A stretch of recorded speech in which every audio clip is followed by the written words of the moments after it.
Praise the lord అందరికీ. ఎలా ఉన్నారు అందరూ? బాగున్నారా?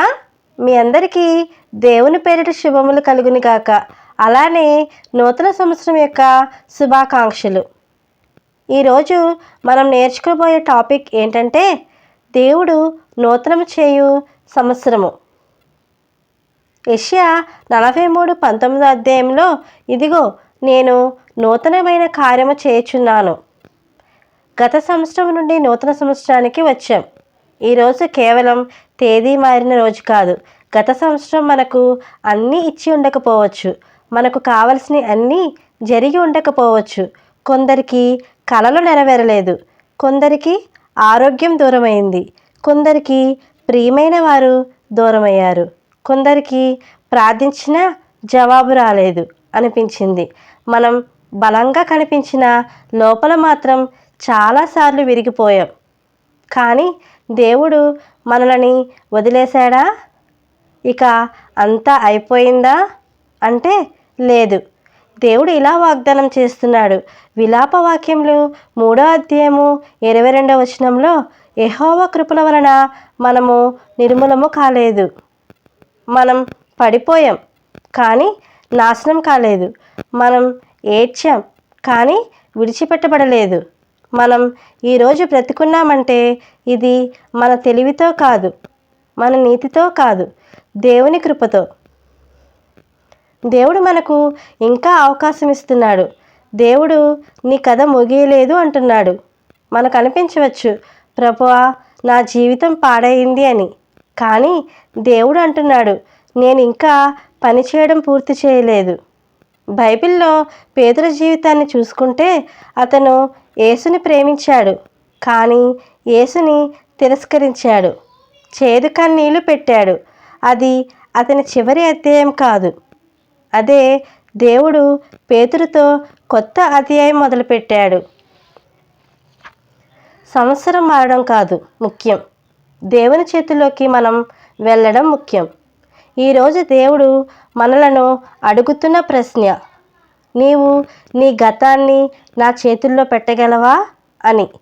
నీవు నీ నష్టాన్ని, నీ కన్నీళ్లను, నీ విఫలతలను అన్నీ ఆయనకు అప్పగిస్తే ఈ నూతన సంవత్సరం నూతన కృపతో నిండుతుంది.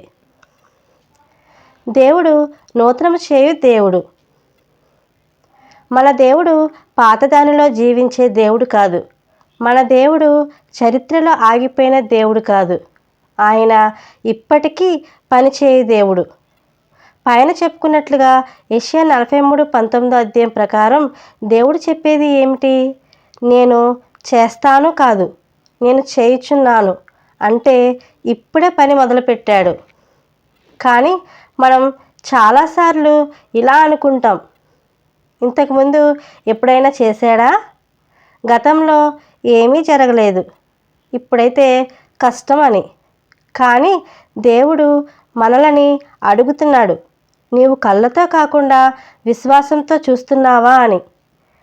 మనం ఎప్పుడైతే విశ్వాసంతో అడుగుతామో లేదా చూస్తామో అప్పుడు కార్యాలు జరుగుతాయి. బైబిల్లో చూస్తే అబ్రహాముకు వయసు గడిచింది, సంతానం ఆశే లేదు.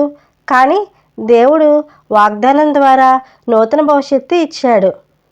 నోవాహు, ప్రపంచమంతా చెడిపోయింది, ఎప్పుడు వర్షం పడని కాలం, కానీ దేవుడు క్రొత్త ఆరంభం చేశాడు. మోషే, 80 ఏళ్ల వయసు, గొర్రెల కాపరి, కానీ దేవుడు విమోచనకర్తగా నూతన పిలుపు ఇచ్చాడు. దేవుడు వయసును చూడడు, కాలాన్ని చూడడు, మన గతాన్ని కూడా చూడడు, తన చిత్తాన్ని మాత్రమే చూస్తాడు. దేవుడు నూతనం చేయు దేవుడని చెప్పుకున్నాం కదా, మరి మన జీవితంలో నూతన కార్యం ఎలా వస్తుంది? మన అర్హత వల్ల కాదు, మన బలంతో కాదు, మన ఆలోచన వల్ల కాదు, మన విశ్వాసం పట్ల వస్తుంది. కొన్నిసార్లు దేవుడు పరిస్థితిని వెంటనే మార్చడు, కానీ మన హృదయాన్ని మార్చుతాడు. అదే నిజమైన నూతన కార్యం. నీ సమస్య ఇప్పటికీ అలాగే ఉందా? కానీ నీలో శాంతి వచ్చిందా? అయితే దేవుని నూతన పని జరుగుతున్నట్లే. నీ గతాన్ని నేను తిరిగి వాడను, నీ భవిష్యత్తును నేను నూతనంగా నిర్మిస్తాను అంటున్నాడు దేవుడు. నీ జీవితంలో నూతన ఆశ, నూతన దారి, నూతన ఉద్దేశం ఇవన్నీ దేవుని చేతుల్లో సిద్ధంగా ఉన్నాయి. దేవుడు నూతనముగా చేస్తున్నప్పుడు మనము పాత వాటిని వదిలిపెట్టాలి. మన చేతుల్లో పాతదాన్ని పట్టుకొని ఉండకూడదు. యెషయా 43:18 ఇలా ఉంది, పూర్వకాల విషయములందు జ్ఞాపకం చేసుకొనుకుడి, పూర్వ సంగతులను ఆలోచింపకుడి. ఇది దేవుడు చెప్పిన ఆజ్ఞ. మనం వదిలిపెట్టాల్సినవి పాతవి, పాత అపజయాలు, పాత గాయాలు మరియు బాధలు, పాత పాపాలు.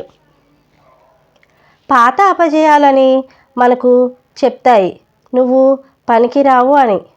కానీ దేవుడు చెప్తున్నాడు, నీ బలహీనతలోనే నా బలం పరిపూర్ణమగును అని. పాత గాయాలు మరియు బాధలు మనుషులు మాట్లాడటం వల్ల మనసుకు కలిగిన గాయం. కానీ వాటిని పట్టుకుంటే మనం బాధపడతాం. యేసు శిలువ మీద ఏమన్నాడు? తండ్రి, వీరిని క్షమించమని. మనం ఏ పాటి వారం మరి? పాత పాపాలు దేవుడు క్షమించాడు, కానీ మన మనసు ఇంకా గుర్తు చేస్తుంది. హెబ్రీ 8:12 ఏముంది? నేను వారి పాపములను ఇక జ్ఞాపకం చేసుకొనను అని. దేవుడు మర్చిపోయిన దాన్ని మనం పట్టుకొని ఉండాల్సిన అవసరం లేదు. మరి ఇవన్నీ వదలకపోతే ఏమవుతుంది? నూతన ఆశ కనిపించదు, దేవుని స్వరం స్పష్టంగా వినిపించదు, నూతన మార్గం తెరవబడదు. పాతది చేతిలో ఉంటే నూతనాన్ని పట్టుకోలేం. ఉదాహరణగా లోతు భార్యను తీసుకుంటే, లోతు భార్య వెనక్కి చూసింది. వెనక్కి చూసిన క్షణంలోనే ముందుకు నడవలేకపోయింది, ఉప్పు స్తంభం అయింది. కనుక ఇక్కడ హెచ్చరిక ఏంటి? నువ్వు వెళ్ళాల్సింది ముందుకి, కానీ నీ చూపు వెనుక ఉంటే నీ ప్రయాణం ఆగిపోతుంది. అపజయమా, గాయమా, పాపమా, భయమా, ఇలా ఏదైనా నీవు ఇంకా పాతదాన్ని పట్టుకుని ఉంటే ఈరోజే వదిలిపెట్టాలి.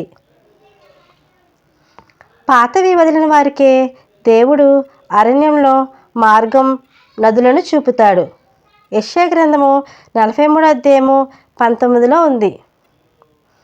అరణ్యం అంటే దారి కనిపించిన స్థలం, సహాయం లేని పరిస్థితి, ఒంటరితనం, ఆశ లేని కాలం. మన జీవితంలో కూడా అరణ్యాలు ఉంటాయి. ఉదాహరణ, ఉద్యోగం లేకపోవడం, అప్పులు పెరగడం, వ్యాధి తగ్గకపోవడం, ప్రార్థించిన జవాబు రాకపోవడం. అప్పుడు మనం అంటాం, ప్రభువా, దారి ఎక్కడా అని. దేవుడు అరణ్యాన్ని తొలగించడు, కానీ మార్గం చేస్తాడు. అంటే అరణ్యాన్ని తీసేస్తాడు అని చెప్పడం లేదు, కానీ అరణ్యంలో మార్గం చేస్తాను అంటున్నాడు. అంటే మన పరిస్థితి వెంటనే మారకపోవచ్చు, కానీ దేవుడు మనకు దారి చూపిస్తాడు. అరణ్యంలోనే మోషేకు మార్గం, ఇశ్రాయేలుకు మేఘస్తంభం, హాగరుకు నీటి ఊట. అరణ్యంలో నది అంటే అవసరానికి సరిపడే సరఫరా, దాహానికి నీరు, అలసటకు శక్తి, నిరాశకు ఆశ. నది ప్రవహిస్తే జీవితం వస్తుంది. దేవుడు చెప్తుంది ఏమిటి? నీ లోటు ఉన్న చోటే నేను సమృద్ధి ఇస్తాను. అరణ్యం వచ్చిందంటే మనము దేవుని నిందిస్తాము, కానీ నిజం ఏమిటంటే అరణ్యమే దేవుని అద్భుతాల వేదిక. ఇశ్రాయేలు ప్రజలు అరణ్యంలోనే మన్నా చూశారు, అరణ్యంలోనే నీరు చూశారు, అరణ్యంలోనే దేవుని మహిమ చూశారు. నీ జీవితం ఇప్పటికీ అరణ్యంలా ఉందా? దారి కనిపించడం లేదా? అయితే దేవుడు ఇలా చెప్తున్నాడు, నీవు నిలిచిన చోటే నేను మార్గం తెరుస్తాను. నీ కన్నీళ్ళ మధ్యనే నీ సాక్ష్యం సిద్ధమవుతుంది. నమ్మితే మార్గం వస్తుంది, నది ప్రవహిస్తుంది. బయట పరిస్థితి మారకపోయినా మనసు నూతనపరచబడాలి. నూతన కార్యం చేయాలంటే నూతన మనసు అవసరం. రోమా 12:2 ఈ లోకరీతికి సమానులుగా ఉండక మీ మనసు నూతనపరచబడుట చేత మార్పు పొందిడి అని. మనసు ఎందుకు ముఖ్యమంటే మన జీవితం ఎలా ఉంటుందో మన ఆలోచనలు అలాగే తయారు చేస్తాయి. భయంగా ఆలోచిస్తే ఓటమి జీవితం, విశ్వాసంగా ఆలోచిస్తే విజయం మన జీవితం. పరిస్థితి మనల్ని మార్చదు, మన ఆలోచనలు మనల్ని మార్చుతాయి. పాత మనసు లక్షణాలు ఏమంటుంది? ఇది నాతో కాదు, నాకు సాధ్యం కాదు, మళ్ళీ అదే జరుగుతుంది, దేవుడు నాకు సహాయం చేయడు. ఇలాంటివి సాతాను యొక్క మాటలు. మరి నూతన మనసు లక్షణాలైతే దేవుడు నాతో ఉన్నాడు, అన్నీ సాధ్యం, ఇది నా చివరి అధ్యాయం కాదు, ప్రభువు నాకు మార్గం చేస్తాడు, ఇది దేవుని ఆత్మస్వరం. బైబిల్లో యెహోషువ మరియు కాలేబు వీరు 12 మంది గూఢచారులు చూశారు ఒకే దేశాన్ని. 10 మంది భయంతో మాట్లాడారు, 2 విశ్వాసంతో మాట్లాడారు. పరిస్థితి ఒకటే, మనసు వేరు. దేవుడు ఆశీర్వదించినది విశ్వాస మనసునే. మరి నూతనపరచబడేది ఎలా? మనసు మారాలంటే దేవుని రాజ్యంలో నింపాలి, పాత మాటలను ఆపాలి, ప్రార్థనలో నిలవాలి, దేవుని సత్యాన్ని మాట్లాడాలి. వాక్యం లోపలికి వెళితే భయం బయటకు వెళ్తుంది. ఈ సంవత్సరం మనం ఇలా అనుకోవాలి, ప్రభువా, నా పరిస్థితిని మార్చకపోయినా నా మనసును మార్చు. అప్పుడు బయట పరిస్థితి కూడా కాలక్రమేణా మారుతుంది. మనసు నూతనమైతే జీవితం దేవునికి అంకితం కావాలి. లూకా 9:23 ఎవడైనను నన్ను అనుసరించుటకు ఇష్టపడితే తనను తాను నిరాకరించుకొని ప్రతిదినము తన సిలువ మోసుకొని నన్ను అనుసరించునుగాక అని.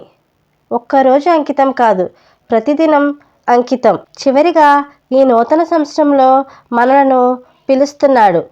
నీ భవిష్యత్తును, నీ కుటుంబాన్ని, నీ ఆరోగ్యాన్ని, నీ సేవను నాకు అప్పగించు అని. నీవు దేవునికి అప్పగించుకున్న జీవితం దేవుడు ఎప్పుడూ వృధా చేయడు. ముగింపు ప్రార్థన. ప్రియమైన పరలోకపు తండ్రి, ఈ నూతన సంవత్సరం మొదట్లో మా జీవితాలను నీ చేతుల్లో ఉంచుతున్నాం.